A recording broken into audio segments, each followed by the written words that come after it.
Баршаңызға қайырлы күн достар, каналыма қош келдіңіздер. Бүгін сіздерге құрғақ жөтелден бір күнде арылудың жолын айтатын боламын. Видеоны соңына дейін қараңыздар. Дәл осы сироп сіздерге көмектеседі. Ол үшін бізге осындай үлкен пияз бен сарымсақ қажет болады. Алдымен пиязымызды дәл видеодағыдай етіп майдалап турап аламыз. Осылай турасаңыз сөлі жақсы шығады. Сарымсақтың қызметі микробтар мен бактерияларды жояды. Пияз болса қақырықты жібітіп сыртқа шығуына көмектеседі.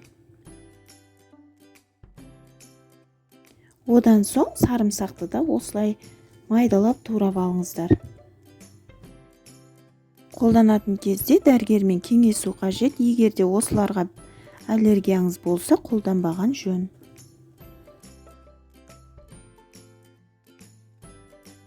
Ал енді ыдысымызға пиязды салып, оның үстіне сарымсақты саламыз. Одан соң үстін жауып тұратындай қылып, балымызды осылай құйып шығамыз.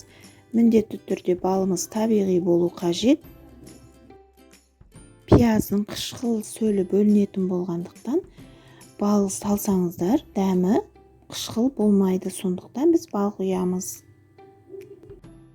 Енді осы қоспамыздың бетін жауып 2-3 сағатқа тындырып қойыңыздар. Мінекей осындай шырын шыққанын байқаймыз. Дәл осы шырын таптырмас ем болады. Осыны шыны ыдысқа құйып аламыз. Күнделікті бір ас қасықпен 3-4 рет ішсеңіздер болады. Дәрігермен міндетті түрде кеңесу қажет. Осы ақпарат ұнаған болса лайк басып, төменге пікірлеріңізді қалдыруды ұмытпаңыздар. Сау болыңыздар.